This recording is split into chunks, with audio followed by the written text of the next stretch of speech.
Tiffany. It's Issa. And I'm also Tiffany. And this is the last Tiffany. And this is TITT Talks, a podcast for modern women living in a mama world.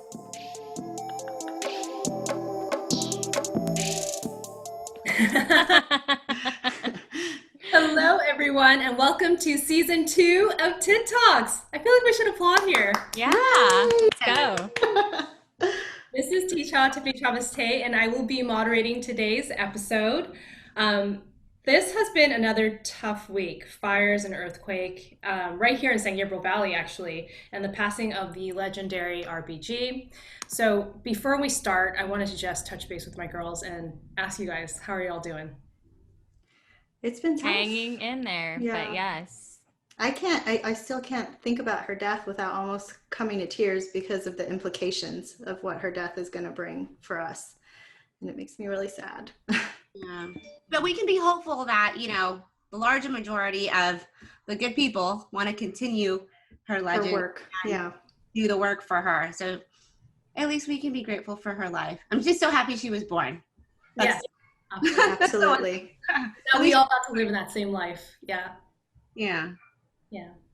Okay, well, let's get started. We wanted to talk about something that's been weighing on our minds a lot, exactly how to bring up the next generation of compassionate children in light of all the complexities of today's diverse families and really celebrating those identities and heritage that make us so unique. And we want to be thoughtful about how we raise our kids and above all else, teach them to be kind and respectful of everyone else. And I don't think being kind or compassionate was a strong child-rearing characteristic in my personal immigrant household family. So I know I struggle with the tools to do this. So we brought in some pros today. We have two amazing guests with us to really bring expertise to the conversation. My previous colleague, Christina Johnson, and her beautiful sister, Denica Gordon-Mandel, who are two of the founders of a nonprofit called Raising Compassionate Leaders, focused primarily on this subject. So Christina and I worked with another research university in Orange County a few years back and became fast friends. So I am so thrilled that you are here and part of our conversation today. So please welcome Christina and Denica. Welcome, ladies. Thank you for being here. Tell us how we do this. How do we do this? Please solve our problems for us. Well, I think you guys are on the right track of beginning the conversation. And I think it all starts with having that openness and the willingness to begin the dialogue, and knowing that it begins with our children is essential. So I think you guys are on the right track. Yeah. Can you kind of take us back to how this originated? Because you're both full-time working women. Denica, you've got 2 teenagers. Christina, you've got 2 little ones under 5. So this must be an intense challenge for both of you to carry. No, it is for sure. And Denica, do you mind if I address the first part of how we got started? Yes, please, go for it. Okay. So, and Denica and I are actually 2 of 4 sisters, and our other sisters live across the country. And so we have children ranging from 1.5 years, which is, Maxwell, all the way to 17. And one of our sisters has a bun in the oven. So that will bring our party to 9. We're really excited about that. Wow. And as Black women with young children, we often discuss our personal experiences and those of our children.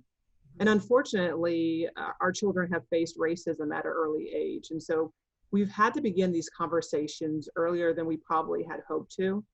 And then we started just talking often about how can we be more proactive? And then how can we also help other mothers and fathers, embrace the differences in others and teach their children to have empathy and begin so. And so we just want people to have, like we were talking about earlier, positive conversations around cultural competence and humility. So from there, RCL was born. So it's been a blast. It's in its first year. And as you mentioned, we have full-time jobs as well as this, but really we're so passionate about this work that it really, it feels like a job, it does. But at the same time, it's worth every second. Completely agree. I am, by way of background about me, I am a licensed clinical social worker and have a background in psychology, as well as come from a world, my early career was public relations. So within sort of all these years of me being on this planet, I have had a lot of conversations and understand the importance of messaging. And that's, you know, within the home as well as trying to navigate all the messages that are outside of the home. And so as a therapist, and I'm also director of my practice's women's wellness program, I noticed that there was a void as far as having language around how to discuss racism, sexism, and any other of the isms out there, the otherness, you know, when we're trying to have conversations with racial, ethnic, or cultural people outside of ourselves, that there was a void. And so I think it, you know, RCL founded on the FEEL framework, setting a foundation, exploration, engagement, and leadership, all within this compassionate kind of framework. I think it's really important that we learn how to have these types of conversations. Parents, as Christina said earlier, are agents of change, or can act as agents of change. And I think that RCL, you know, provides a platform for them to start to have these types of dialogues so that they feel empowered, that they have the skills, they have the resources to really engage in these meaningful conversations with their children. Absolutely, absolutely. So when you talk about creating that compassionate framework, what does it actually mean to fit compassion within that definition, and why is that important now?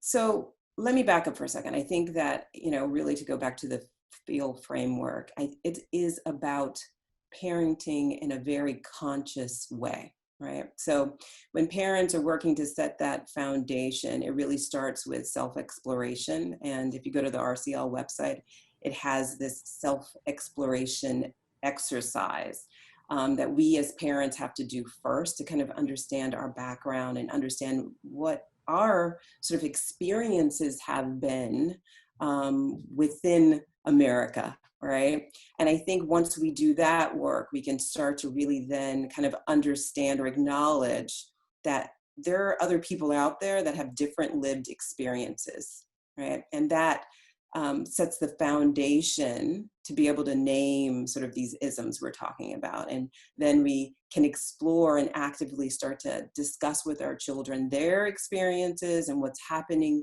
in the world, and engage with our kids in a way that they feel affirmed. And we start to, you know,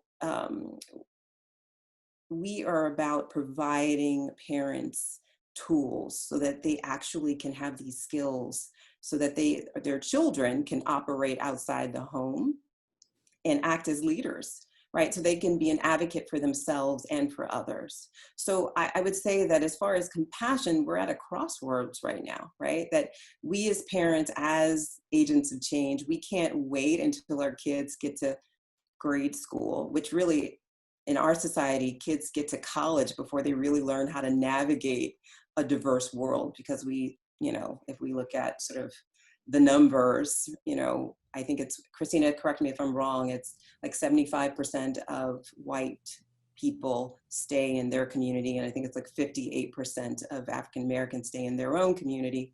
So we have to really start to actively engage our children in these types of conversations, because that old Adam of color blindness really doesn't work. You know, our children see differences. You know, again, I'm a nerd, so the science, when we look at it, actually says that children start to see color difference at a very early age. So by not acknowledging, right, silence doesn't create this fairness, this compassion, right? Silence isn't compassionate. Yeah, I mean, I think one thing that I would add to that is that, you know, our foundation that we talk about in doing the self-exploration exercise is also for parents to take that first step within themselves and then to teach their children how to be compassionate. And there's a lot of literature out there that compares whether or not you should select empathy over compassion. And really, when you look at compassion, it's the ability to take action and feel for someone's situation, regardless of whether or not you have had those direct experiences. It doesn't, you take all things into account and you ensure that you have, or you can teach your children to have that desire to be advocates and allies. So that's why I'd say it'd probably be one of the most pivotal aspects of RCL. I think you guys are doing fantastic work, honestly, and this is such a great resource for us as parents. Now I have a 5-year-old, that's my oldest child, and I have a 2.5-year-old. And I often now reflect back on my childhood so much because obviously I'm a parent now. And I think like for me, like my mom and my dad were immigrants and they were first generation here. And I think they were just trying to live, like they were just trying to figure it out. And they did not have this next level thought of like, how do I do this? How do I make my children better people? And I think, because of the foundation that they laid for us, we're in a better place because of it. But it's complex, like how to do this, how to make your children good people, because it's so important. And I'm so grateful that you guys are offering this as a free resource also. Right. And to bounce off of that, I think back at our first episode, about growing up Asian American. In that episode, we say, our future is bright, we're going to lead our children, but we don't really point anybody to where and how. And so I'm so happy that you guys are here. And I'm so happy that you guys start with self-reflection, because I think that's where we started. And yeah, we need, the next steps. Absolutely. Well, we're happy to do it. Yeah, I think it's really important work. And I love the fact that you are, I think within the BIPOC community, we talk about Black, Indigenous, and people of color community, this type of cross-racial, ethnic, cultural conversation is so important. And we're so happy to be a part of this podcast because it does take dialogue across, the color lines within within the United States so that we can, affirm each other and work together in order to create change. So important. It's so important. And I didn't know as a new parent, I have a 14-month-old, that this resource was out there until Tiffany or Teacha shared that all with us. And so I'm really so excited to dive into it with you guys a little bit here, and then also access your website as a resource. Yeah, and man, I need it. We do. I totally agree with Tilo that like our parents were just doing what they could to survive, and I totally appreciate that, and that's enabled us to become aware of the fact that maybe we aren't doing everything we can do to ensure that our or at least coddle the compassion within our kids. So I'm so glad to be able to think about this level that I want to instill in, Kai. He's my 3-year-old. And, sometimes I'll be like, react calmly, higher level. When he screams no at me, it comes with the territory. He's 3. Just be calm and set a good example. And other times I just want to be like, I'm your mom. No, you don't say no to me. So I can't wait to see what your website has to offer. Yeah, absolutely. So it seems as though the first step for everyone is to get on RCL's website and then do that assessment, right? Yes. I think my next question is, so Chuk and I are very similar in the regard that our parents actually do a lot of the child rearing during the weekday, and they're significantly older. And I don't know if I don't know how to phrase it to them that this is I wouldn't say the way, but it's so important to us to raise our children in a very different way that they did. Would someone their age, 60s, go through the same assessment? Is there a different process for them? How do you recommend we start that? I would say that, okay, first, let me back this up for a second. You're right. Their lived experience is very different than ours, right? Yeah. So the idea that, they came here, they were they came here by choice, very different than an African American coming to the US. And that choice was to create this better life for themselves and their children. And I think, when we work, within the RCL framework, it's about acknowledging their truth, their struggle, and honoring that. And then having a dialogue about understanding others' lived experiences and how then can you take that information, right? And then teach your children to respect others' lived experiences. And what does that dialogue look like? I do think that regardless of age, this is appropriate work to do. I think, for the older generation, there has to be a lot more dialogue, probably from you all with your parents to discuss this, because this is a lot of unknown. This type of identity development, right? Racial identity development, this would be new to them, right? So I think we have to have a lot of patience and be very persistent when it comes to talking to our elders. Yeah, it's definitely not an immediate turnaround of results. I mean, even having had like Black Lives Matters conversations with my parents, it's tough to get in there. And really, like, as Asian Americans, we also don't have a lot of dialogue in family. like we don't really talk about deep things like this. So it is really hard work, but it's persistent work, I think, to your point, that will get us there. And can I add one thing? And I was just thinking about, like, as your parents would probably love to read books to your children, or, I mean, I don't think that any of us during this time, during the pandemic, can get away from TV time, but I think, being mindful, even the media or the books or what your parents are exposing your children to would be a great way to even start some of these conversations. There's a lot of resources on our website that give you options for books that we've vetted, and really, like, from that even standpoint would be a great place to start. Fantastic. And then can you give us your website so that our listeners can go there directly? Yes, it's rcleaders.com. Perfect. rcleaders.com. Can't wait to see all of our TITT Talks fans on there.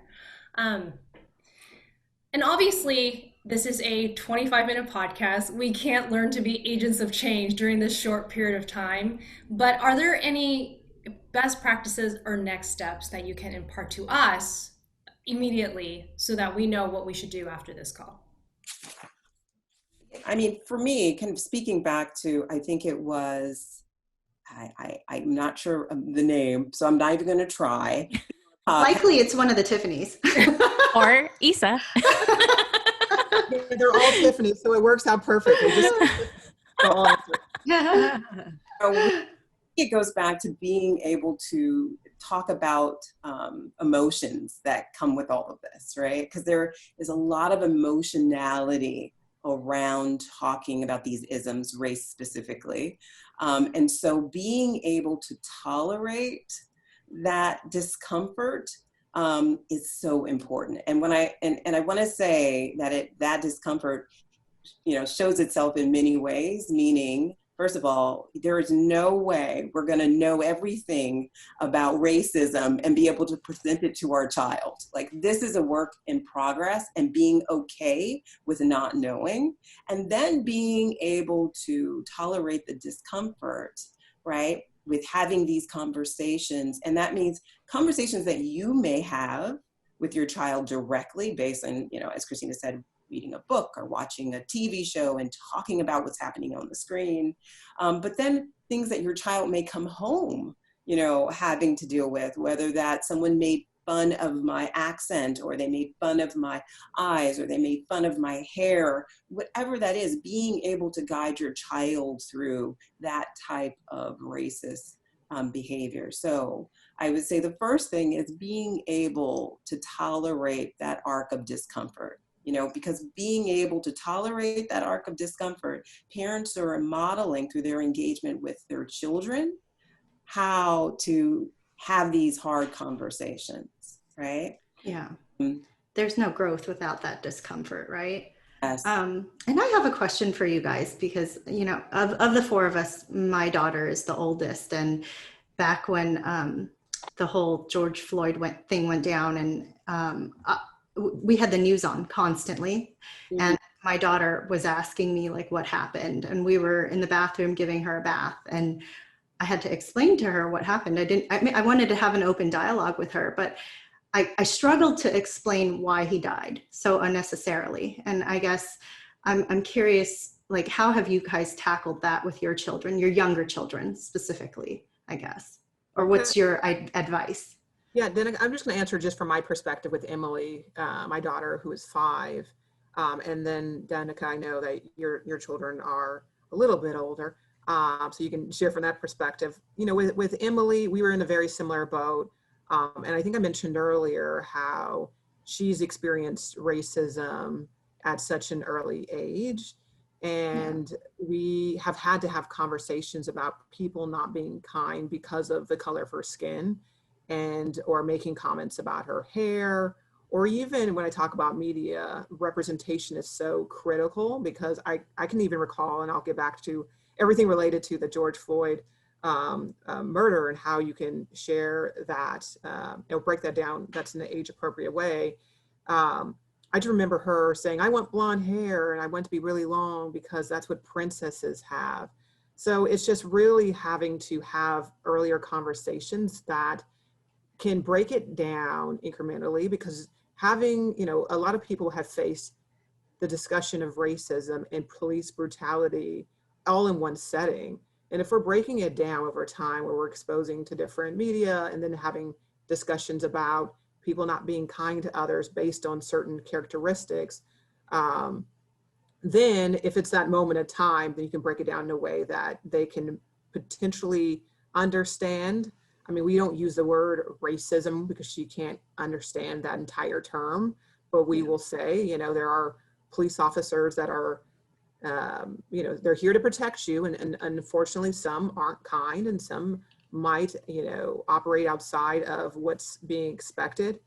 And, a man died because of it. And so I think we have had certain conversations, but if you put it in a way where it's the unfortunate truth is George Floyd will be a discussion, it will be a situation that will happen again. And so if we can frame it in a way where they're not, words that are above their head or in simple terms, but also try to put them in a, be that comfort for them and let them know that they're safe and that mommy and daddy are here to protect them. I think that's also really important, to not put them in a instant panic. So that's just my experience with, my daughter, but Denica, I don't know if you probably have something to add to that from your perspective as well. Yes, thank you, Christina. I think that, to your point, in order to be, to raise your children, to be conscious parents as you're raising your children, I agree with Christina wholeheartedly. It's so important to start to have these conversations early. And they will look very different depending on your background. And, being able to speak to other people's differences, and you can actually use the language of fairness initially at the very younger ages, which is easier for them to digest and to understand. But to be able to speak to other people's lived experiences and navigating differences, and to create and language around fairness, being able to take all of that is so important, because there's been a lot of research that children actually engage in racialized play around 4 years old. They take in messages, just as we talk about gender and those messages, that they receive early. And we have a lot of conversation these days around, like, girls can do all this, and don't pay attention to that on television, or that book is not fair. So I would say to be able to have these conversations early and often, so that when there are events, right, that happen, you've already created language around fairness. Now, I will say that these videos, very specifically, I treat them as if they're violent, and I treat them as highly adult content. So as much as you wouldn't have your child watch an R-rated movie, right? Or even PG-13, whatever your sort of your family values, however you navigate that. But, you know, if you are concerned about your child seeing something or hearing something like that, I think it's very important that you monitor it and you're really engaged in conversations around it if and when they do see it. And as far as my teens that I have, I ask a lot of questions, right? I ask them questions like, what did you hear? What did you see? So that I am answering their questions in a age developmentally appropriate way. And I ask them, what do they think about the events and about the people involved? How does it make them feel? And I bring it back around to our family values, right? Back to the base, which is about, you know, inclusion and empowerment, so that, to Christina's point earlier, that they feel secure, they feel safe, because this is my family and this is what we believe. Thank you for that. Those are really great actionable ways to digest and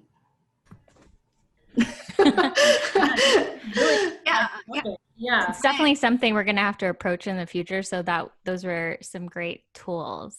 I actually had a question. So I come from an indigenous background. I'm from the island of Guam, and it's a territory of the United States. Mhm. And then my husband is Mexican and Puerto Rican. So he, you know, grew up more within the Mexican culture. And so his family are far removed from their, you know, immigrant great grandparents. And we have a difference in opinion, political opinion, but also the way we raise children, or we want to raise our children. How do you approach that difference? I'll just come out. I mean, it's no surprise. I'm more liberal. You know, I believe in inclusion. I want to teach her about gender, sexual preference, racism, all of these things. And I would have to say my in-laws are a little like averse to change and maybe don't think that these things exist, things like that. So how would you approach that difference? Because part of the issue is for me, and she's so young right now, but it's like, to be honest, I'm like, do I want them to, you know, babysit her in the future? Do I want them to expose her to their views? I mean, I do, but in a constructive way. And I don't know if they will do that. How do you approach situations, or how do you recommend to approach situations like that? I'm going to say your gut is everything right now. Like your gut, which is, okay, let's have dialogue between myself and my partner. And how do I accept and respect his differences, right? As well as he accept and respect my differences. And we have this, we influence each other, right? And we get where we're on this united front when we have conversations with our child that embraces both of our perspectives. That type of dialogue, right, that you're mirroring within your own home, they'll be able to take that out into the world and truly thrive, right? Because we don't live in this small, you know, in our little bubble, right? Where stay safe and this is our only perspective, right? So you are actually showing your child how to navigate the world, the larger world outside the home, which is a beautiful thing, you know, that she's seeing it from her own parents. Now, as far as your own family, I think it's the same thing, right? It's like having conversations that, you know, we call our grandmother Grammy.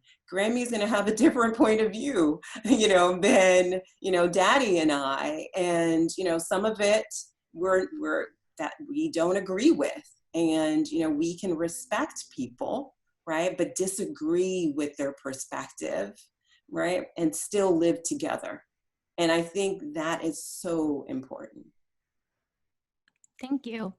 Yeah, that was something that I've never even considered, just really respecting these alternate viewpoints and teaching my children that these do happen and matter, A, happen, and then B, matter, so that we can be inclusive of all the thought processes, but then like the safety of the home, and that's where the primary messaging comes from. The modeling. The modeling, exactly. And I think it's important also to, I mean, respectfully set some boundaries, right? So if you do have in-laws that will watch, and obviously they'll love and adore your children, and their safety, both mentally and physically, should be of the utmost priority. I think, you know, depending on how much, right? If someone has different views, I think it's important for my husband and I, who do have family members with different views, not to have those conversations around our children because they are so young right now.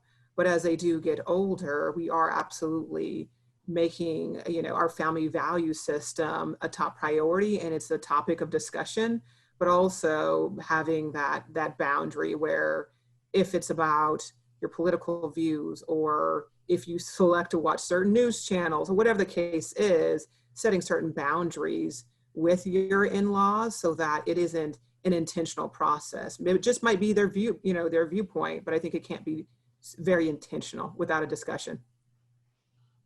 Denica, I have a personal question also, which kind of is a jump off, but it's also related to compassion and empathy. I last year at this time, I went to a pre-K teachers conference with my daughter and my husband, and I left and I was bawling. And in the middle of the in the middle of the meeting, I was also bawling.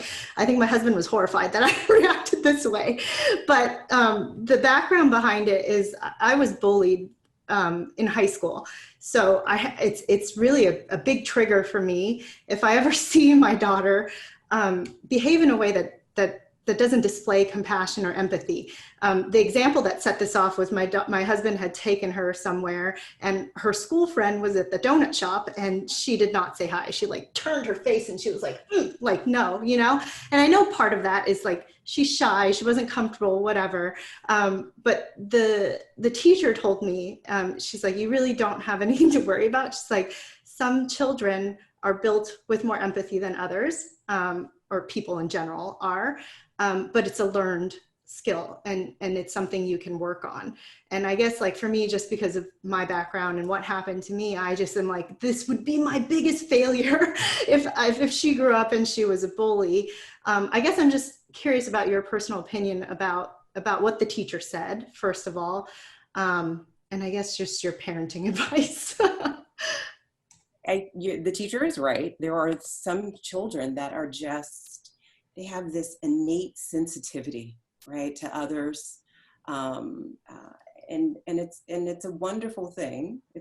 But you know, there are those children that, you know, empathy is a little bit harder to come by, and it's fine, right? It may be a little bit more work, you know, as far as for the parents, in order to help them see the perspective of others. And that takes a lot of active engagement, which means, you know, books and movies and TV shows and incidences like you experience.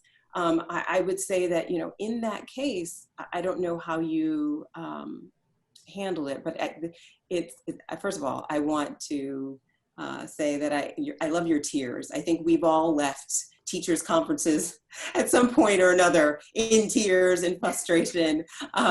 So, you know, now going back to parenting, I think that building in a pause, right, and acknowledging, like you did, your own journey, your own lived experience, and then engaging in a way, right, that you aren't shaming your child, right, but you're asking your child, you're like, what's going on? Like, why? Well, you know, why did you turn away? Like, what, you know, what happened, or what were your thoughts? Like, and then, you know, find out where they're at. We have no idea. Maybe that child said something or did something, or maybe your child has social anxiety, or maybe your child just doesn't like, you know, something about that child, and we can keep it very simple.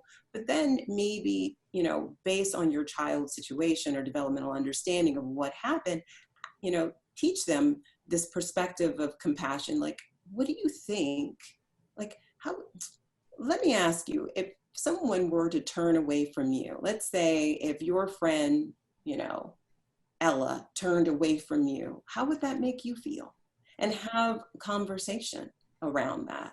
You know, I'm going to tell you something. And if your child is one that there are a lot of children out there, it takes multiple conversations when it comes to empathy and compassion, and that's okay. I think as parents, we know we all have to tell our child why they can't do something multiple times, right? So, you know, around all of these isms, or around, you know, compassion and empathy, it will be a repeat activity to engage with your child, and it's being okay with that.